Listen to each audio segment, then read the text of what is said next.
Well, yeah. So we developed a best practice guide. My co-author for the paper is Johan Norén with Briab. Johan is with us in the audience today, in case you want to buy him a beer later on or something. But I'm going to start by giving you a short background history. I attended the ASET conference in Karlsruhe, Germany, a couple of years ago, and I remember that Charles Fleischmann, he gave a keynote talk about the degrees of freedom that the fire engineer had when he was designing the fire safety in a building. I think Charlie's point was that the engineer, he has so many choices to make along the way in his design that he has to pick the heat release rate, the heat release rate per unit area, the location of the fire, the height of the fire source, and so on and so on. And this just keeps going on. And in the end, there are so many degrees of freedom that you just end up having different levels of fire safety in the same building, depending on what engineer did the design. And it's also a problem for a lot of the reviewers out there, like the authorities or the company's internal reviewers or the third-party reviewers, whatever, to deal with all these issues. Charlie's suggestion was to build a framework for verification of the fire safety when designing a building. And he did. So he did a framework which included sort of heat release rates for the design fires, what fire scenarios that should be studied, and so on. And that framework is today a part of the New Zealand legislation. Well, Sweden has for a very long time had a performance-based building code. And the freedom has been more or less total for the engineers.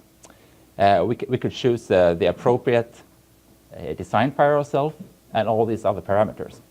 However, the Swedish building legislation had a major revision in 2002. And along this revision, some general recommendations on performing an analytical design of a building's fire safety was released. These general recommendations are pretty similar to that framework that Charlie Fleischmann was working on. And I'll show you these two tables over here because they pretty much summarize what their general recommendations say. They say that for each fire location in the building, you need to study 3 different scenarios. We have scenario number 1, which is a high-stress scenario, meaning a high heat release rate. For instance, an assembly hall like this one is required to do a 10 megawatt fire with a fast growth rate, alpha T squared fire, using a heat of combustion of 20 megajoules per kilograms. All technical systems in the building should be working in this high-stress scenario.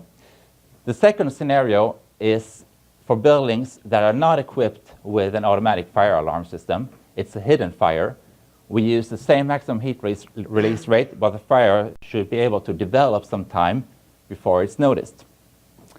And the third fire scenario is a robustness scenario, meaning it's a less stress to the building, it's a lower heat release rate, but you take one technical system of the building, you take that system out of the equation one at a time.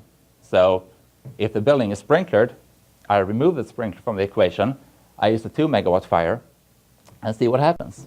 Or I take away the automatic fire alarm and see what happens. Can people still evacuate? Now, this is where the general recommendations from the authorities end. They don't say anything about how to model the 10 megawatt fire. They don't say what heat release rate per unit area to use, and so on. So this is what the Swedish subchapter of the SFP organization picked up. So they asked me if I can lead a group of engineers and develop a best practice guide to relate to these numbers. And I guess it's just a further evolvement of what the Fleischmann once talked about at that conference.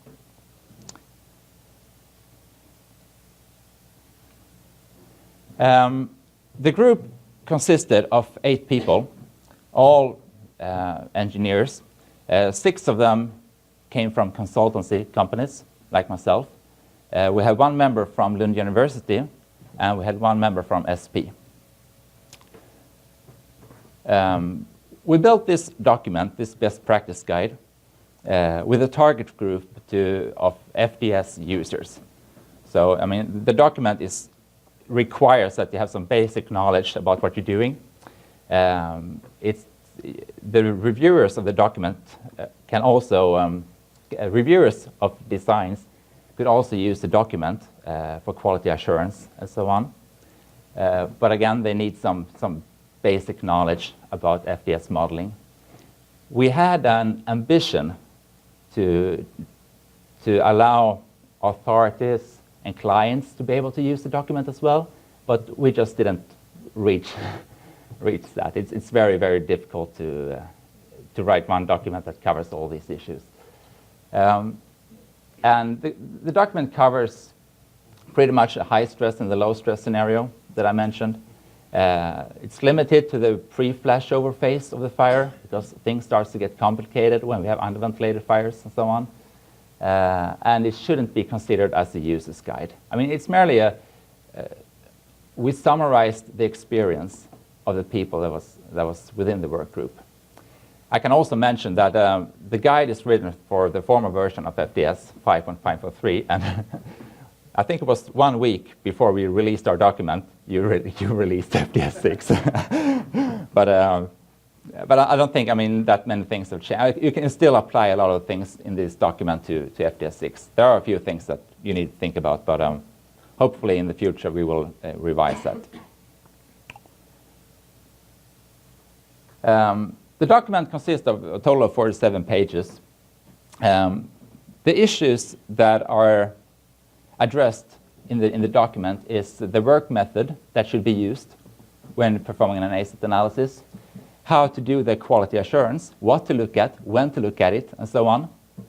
There's a chapter about verification and validation. It more or less summarizes the documents that are around in those matters. There's a chapter about how to characterize the fire source, how to deal with the computational domain, choosing the grid size and so on, how to deal with the building geometry, about smoke gas ventilation, both natural and mechanical exhausts, and finally how to analyze your results and how to evaluate them properly. I'm not going to be able to address all these things during my talk here, but I'll refer you to the paper and I mean, of course, to Johan and me during the breaks and so on. I'll start by giving you an insight in the work method that we suggest. It's pretty much the same work method as SFP suggests for engineering design of fire safety. You start by defining the purpose of your analysis and the objective, of course. Then you go on and you define your fire scenarios. You select your computational model. You start to calculate. You work on your input data file. You start press enter to start the calculation. You evaluate the results after a few days. You perform your sensitivity analysis, and finally you document your results. That's how we work. Now, if you open up the best practice guide, I mean, the first 3 boxes here are already answered. You are performing an ASET analysis. The fire scenarios are more or less already defined by the agencies. And of course, you're using FDS as a computational model. Now, the thing here that we put a great emphasis on is the quality assurance. Because when we sat down in the work group, we all more or less had the experience of how an engineer started doing calculations. He waited a few days, maybe weeks for the results. He evaluated them, did his analysis, wrote the document, handed the document to his colleague and said, can you please make the quality check of this analysis? And I mean, it's quite easy to make an error. I don't know how many parameters there are in FDS 6, but in FDS 5, I mean, I think there are like 400 parameters that you can tweak somewhat.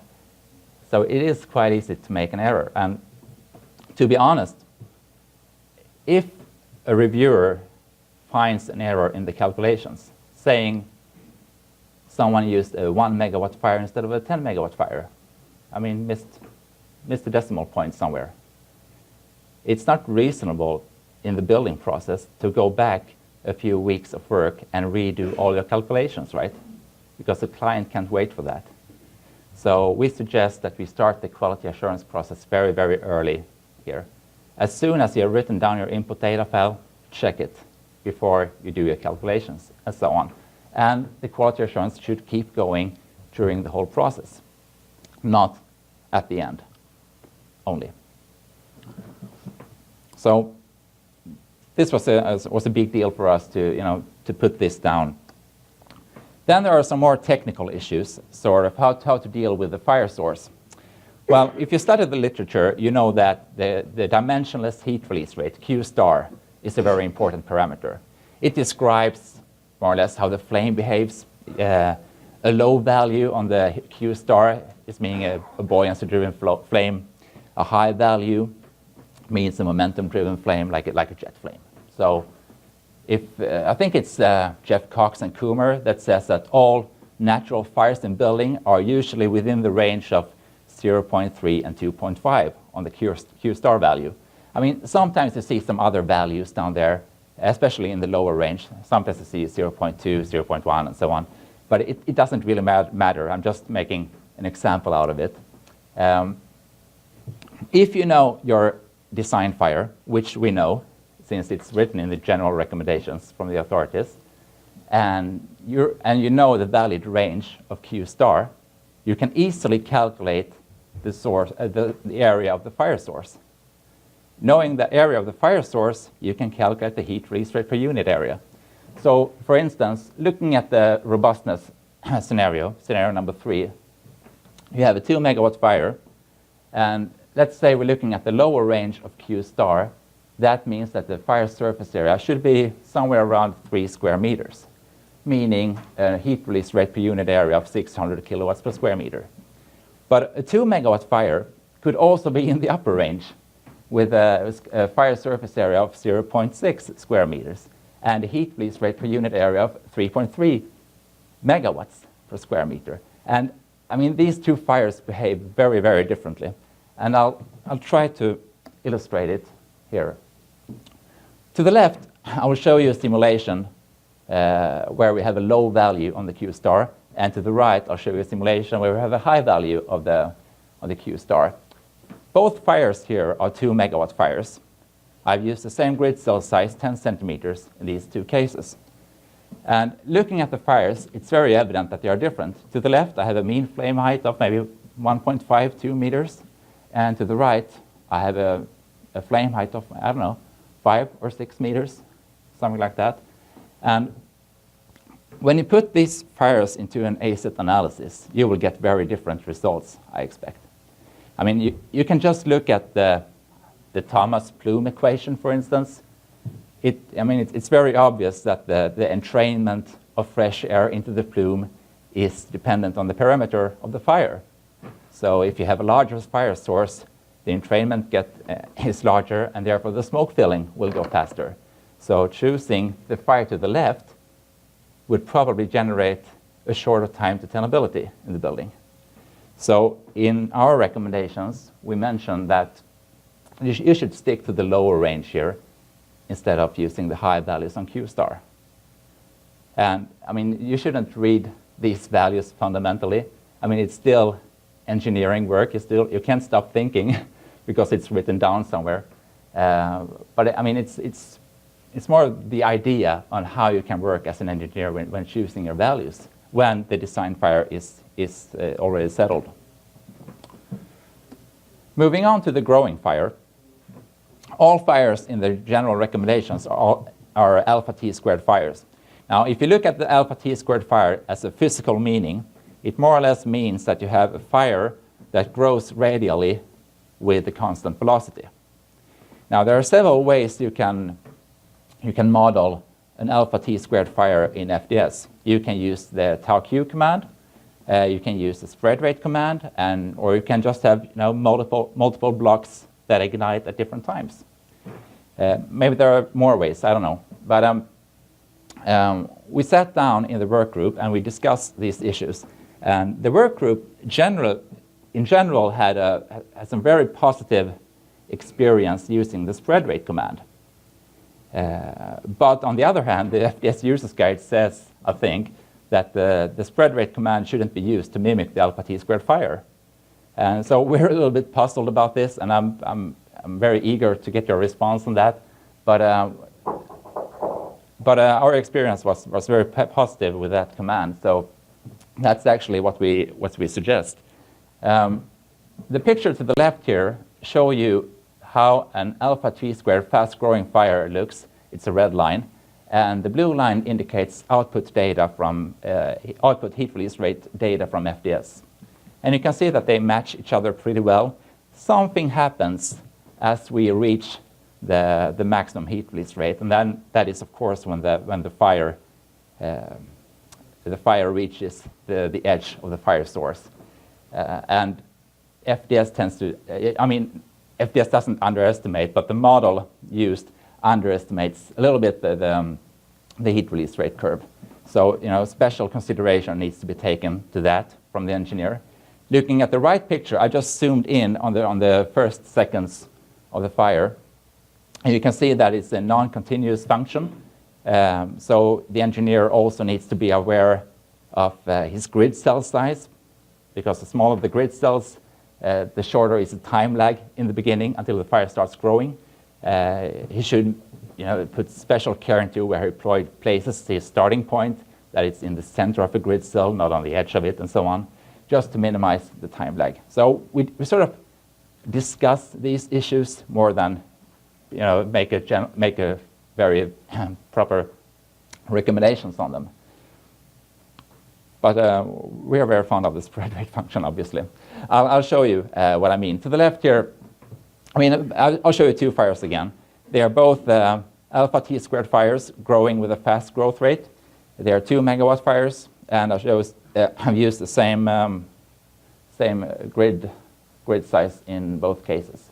To the left, you'll see the spread rate function. To the right, I'll use the TARQ command. Now, the biggest difference here is that the fire area is changing over time to the left, but it's constant over time to the right. And at least in my opinion, the fire to the left looks more real than the fire to the right. And that's also a sort of a basis for our recommendation.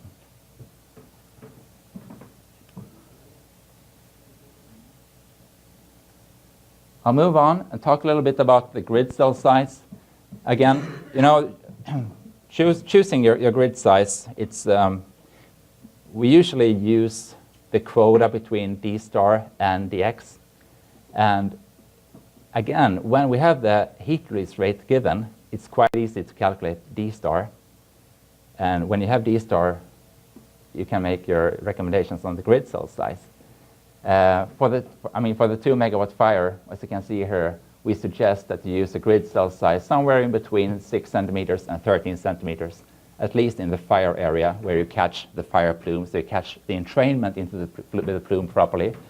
There is a guideline on using fire safety engineering in nuclear facilities in Sweden that says if the ceiling height is quite tall, these criterions should be a little bit tougher. So they suggest a maximum grid cell size of 8 centimeters. And we've just done the calculations for the engineers and showed how to do it, and it's still up to the engineer to make the final call.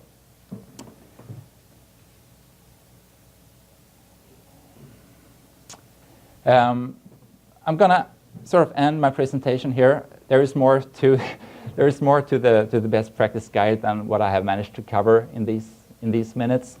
I want to make a final remark, and it's more of a personal reflection. And I've discussed this with Johan a lot. I'm not sure that it's a good thing to make a best practice guide like this. It's it's good work, and I'm actually quite proud of it. It's good in the sense that we have shared the experience from experienced users. And that's a good thing, right? But on the other hand, when you write something down like this, people sometimes stop thinking. I mean, just because someone has put these numbers down, they think that they can use them in all senses. I mean, what I'm trying to say is that the best practice guide, it won't replace good engineering judgment. That's pretty much it. Thank you.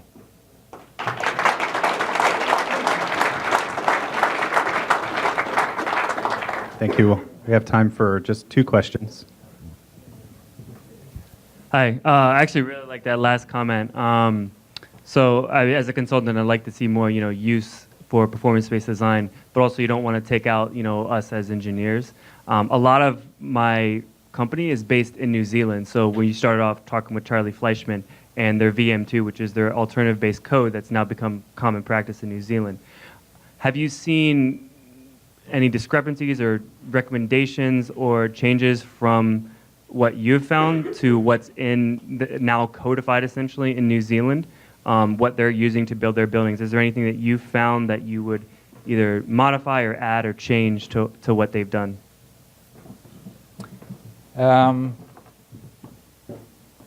Actually, I usually end up looking at the New Zealand framework quite a lot, because it covers especially the fully developed fire in a better sense. So I think it's the other way around, that I look more on the New Zealand guide than the other way around. And do you worry a bit about now that there's a codified essentially alternative, like your last comment, that it almost takes out the engineering judgment, where people are now just using almost plug and play alternative soot yields and sprinkler characteristics into, say, an alternative model? Have you seen that in a certain way? Well, I can sometimes be a bit worried about it, because the numbers I showed you in these tables, they are, as I see them, they are minimum values. So the 10 megawatt fire in an assembly hall is the minimum fire the designer should use.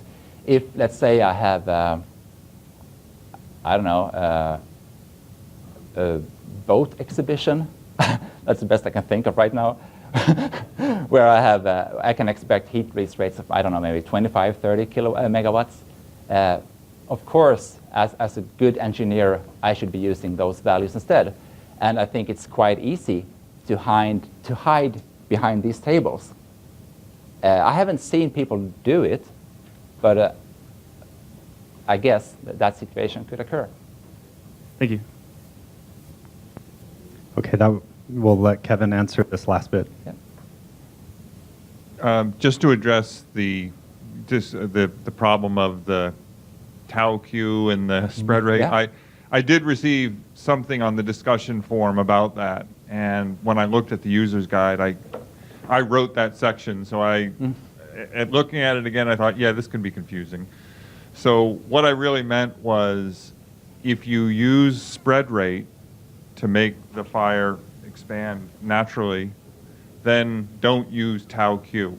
Oh, yeah. What some people were doing is they were using the spread rate, and as the fire, went from one cell to another, they were applying that tau Q T squared ramp up individually in the cell. Okay.